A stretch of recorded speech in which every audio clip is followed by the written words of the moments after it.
Bom, pessoal, então a gente está aqui agora numa aula sobre conversores estáticos, tá? Então, basicamente nessa aula eu vou dar uma revisão de como fazer o projeto de conversores estáticos, tá? Ideais, tá? E quando a gente chama ideais, tá?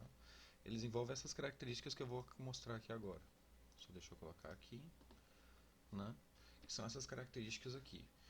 Que quando a gente faz o projeto, a gente considera que a ondulação no capacitor, né, que a gente vai ter esse conversor estático, ela vai ser muito pequena, as chaves elas vão ser ideais, ou seja, não vai ter perdas, não vai ser levado em consideração o regime transitório, né, porque dependendo da situação, quando o conversor começa a funcionar, ele não está na tensão de referência que você citou. Então ele vai ter um transitório até demorar para chegar nessa tensão de referência que você ou tensão de operação. E também nesse projeto a gente não leva em consideração que os elementos passivos, né, por exemplo, os indutores e os capacitores, eles têm algumas perdas, que a gente geralmente modela com uma resistência série com eles e a gente não vai utilizar essas resistências porque a gente vai assumir que eles não têm perdas. Tá? Todas as equações que eu vou mostrar aqui agora, você pode encontrar no livro Daniel Hart, de Eletrônica de Potência, e eu vou começar aqui agora falando sobre o book. A gente tem aqui um esquemático bem simples, tá? De um conversor estático book. Então, a gente vai ter uma fonte de entrada, que vai ter uma tensão constante. Ela pode mudar, mas em geral ela é uma tensão constante. A gente vai ter essa chave, que pode abrir e fechar. A gente vai ter um diodo, a gente vai ter um indutor, a gente vai ter um capacitor e a gente vai ter uma carga na saída. E aí aqui a gente vai conseguir ter uma tensão em cima dessa carga. As equações mais importantes desse conversor estático, né, que esse aí é do tipo book, são essas cinco. Então, a gente tem uma relação entre a tensão de saída e a tensão de entrada, né, que é relacionada pela razão cíclica, que é a quantidade de tempo em relação ao tempo total da chave, né, que ela fica abrindo e fechando. Então, digamos assim, D nada mais é do que a porcentagem de tempo que a chave vai estar fechada dentro de um ciclo de chaveamento. A gente também tem uma relação da corrente média, que vai ter na carga, que ela é relacionada pela V0, né, que seria a tensão média, né? Só que a gente assume que a ondulação é pequena, então a gente assume que ela é praticamente constante. Então V0 sobre R vai dar a corrente média, né, IL na carga. A gente também tem que o indutor mínimo para garantir a condição de condução contínua, ou seja, nunca no indutor vai estar passando uma corrente zero ou menor do que zero, né? Então essa é a condição, né, que a indutância tem que ser pelo menos maior do que esse valor para um determinado D. Se ele tiver um range de operação, digamos, de 0,2 até 0,4 de razão cíclica. Então, durante todo esse intervalo, todos eles vão ter que ter uma indutância maior do que essa L mínima. A gente também tem uma relação de como acontece a variação da corrente em cima desse indutor. E aí a gente tira a relação, né, de qual seria esse L em função dessa variação. É uma outra forma também. E a gente tem também como calcula o capacitor em função da ondulação em cima dele. Tá? Então, no caso, a gente sempre vai querer essa ondulação seja baixa o suficiente para a gente consiga utilizar todas essas fórmulas aqui que elas esperam, né? Ou elas utilizam de que a ondulação em cima do capacitor ela é muito baixa, então a gente sempre aproxima. Tá? Bom, o book, né, em cada uma das situações, por exemplo, quando a chave está fechada, o circuito, né, da corrente no indutor pode ser modelado por essa equação, né, essa equação diferencial que a gente chama, e a tensão em cima do capacitor ela pode ser modelada por essa equação diferencial. Quando a chave está aberta, a equação no indutor pode ser modelada por essa equação diferencial, e, né, a tensão em cima do capacitor pode ser modelada por essa condição, né, diferencial. E o que acontece, né? Se por acaso, durante esse momento que a chave está aberta, a corrente em cima do indutor ela for menor ou igual a zero, tá? O que acontece? O diodo começa a conduzir, né? Nessa situação, ele está conduzindo, conduzindo, conduzindo. Quando a corrente ela começa a ficar igual a zero ou menor do que zero, o diodo bloqueia. Ou seja, não acontece transmissão de corrente. Então, a equação que antes era menos Vc sobre L, ela vai ser apenas né? Não tem mais variação. E VC, né? Que é a tensão em cima do capacitor, ele vai seguir essa equação diferencial aqui, porque não tem mais corrente, né? Ela zerou. E aí, se você fizer um modelo médio, nada mais é do que você assumir que as superposições dos estados, né, aberto e fechado, né, multiplicando todos esses estados aqui por D e esses estados por 1 menos D e somar, ele vai dar esse modelo médio, que ele é muito utilizado, tá? Só que tem que lembrar o seguinte, o modelo médio ele só é válido se você conseguir garantir que ele nunca vai passar pela região descontínua. Caso contrário, esse aqui é uma boa aproximação, tá? E você pode utilizar. Lembrando que essa corrente média, tá? É uma corrente média. Ela não está levando em consideração as ondulações de corrente que vão acontecer, tá? E nem aqui as ondulações de tensão que também vão acontecer. São pequenas? São, mas elas acontecem. Bom, então um exemplo de projeto que foi realizado, tá? É que a tensão de entrada nesse sistema vai ser de 50 volts. A tensão de saída ela vai ter que variar, né, que seria a tensão de operação. Ela tem que funcionar entre 10 volts e 20 volts, ou seja, qualquer tensão entre 10 volts e 20 volts ele vai ter que conseguir gerar. Então a gente vai ter que escolher o L e o C, né, que satisfaçam as condições. A carga ela vai ser de 1 mol e a ondulação máxima nesse sistema vai ter que ser de 0,02. E a frequência de chaveamento, né, no meu sistema vai ser de 10 kHz. Né? E aí o que acontece? Eu faço aquelas contas, né, baseadas nas equações que eu mostrei ali antes. Então, o ciclo de trabalho mínimo, né, que vai acontecer quando eu colocar a tensão mínima sobre o VS, vai ser de 0,2 e o ciclo de trabalho máximo vai ser de 0,4. E quando eu calcular o L mínimo, né, a gente sabe que eu tenho que garantir que essa equação aqui, que é 1 menos D vezes R sobre 2F, ela garanta para todos os valores da região de operação. Então eu quero, né, basicamente, escolher o valor máximo que essa equação pode admitir. E o valor máximo dessa equação admite quando D é mínimo.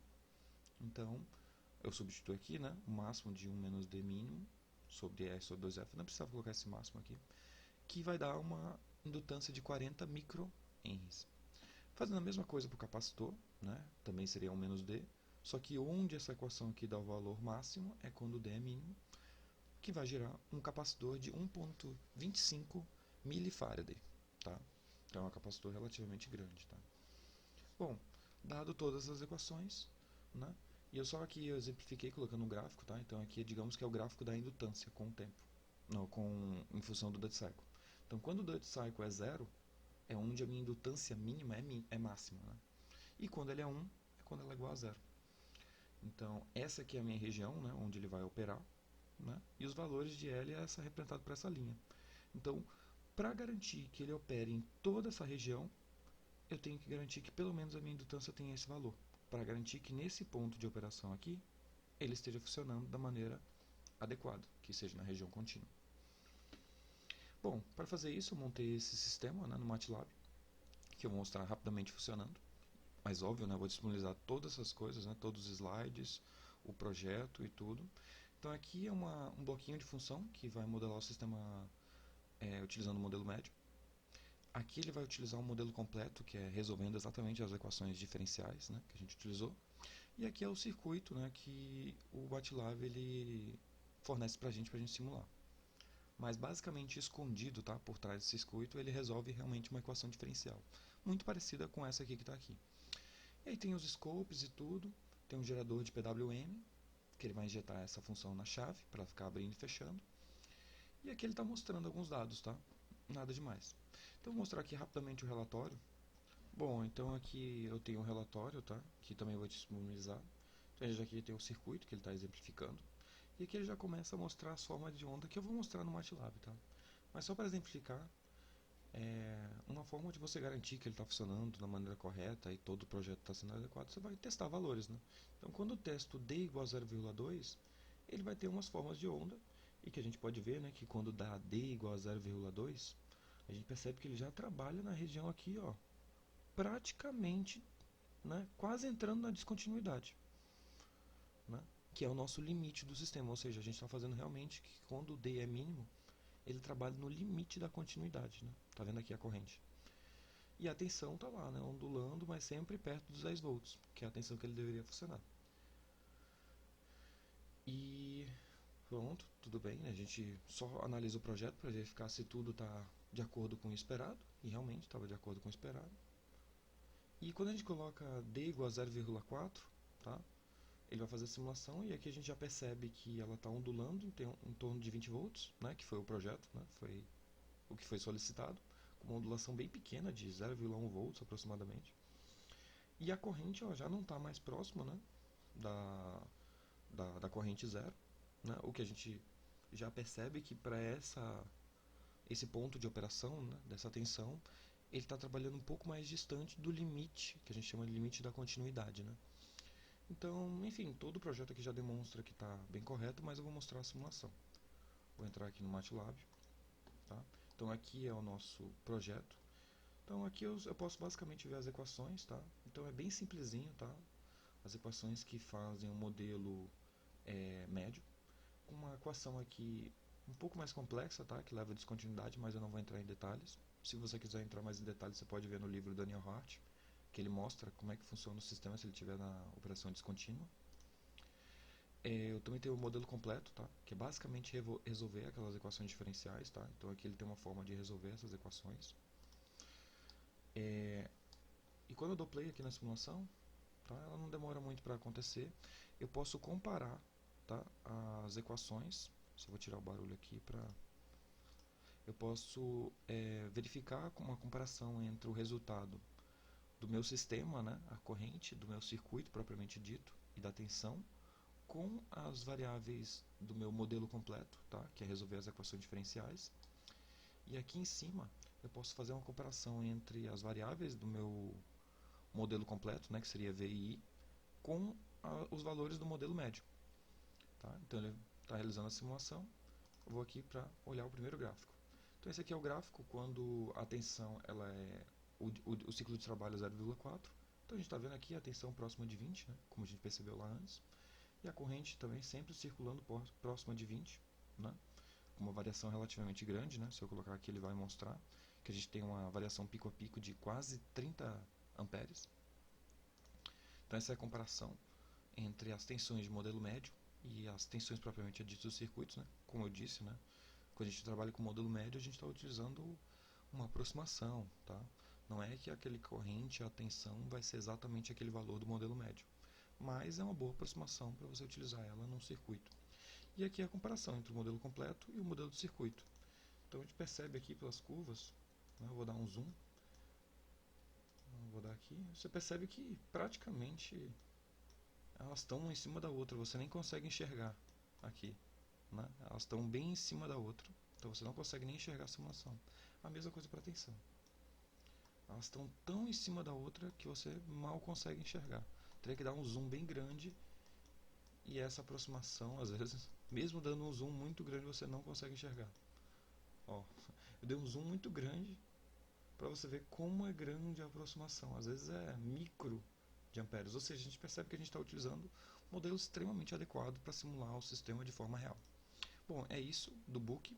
Eu vou disponibilizar de todos os outros conversores chaveados, mas o projeto aqui é muito parecido e idêntico. Então, qualquer um que tiver curiosidade, manda dúvida lá no blog, que eu vou conversar, a gente tira essas dúvidas.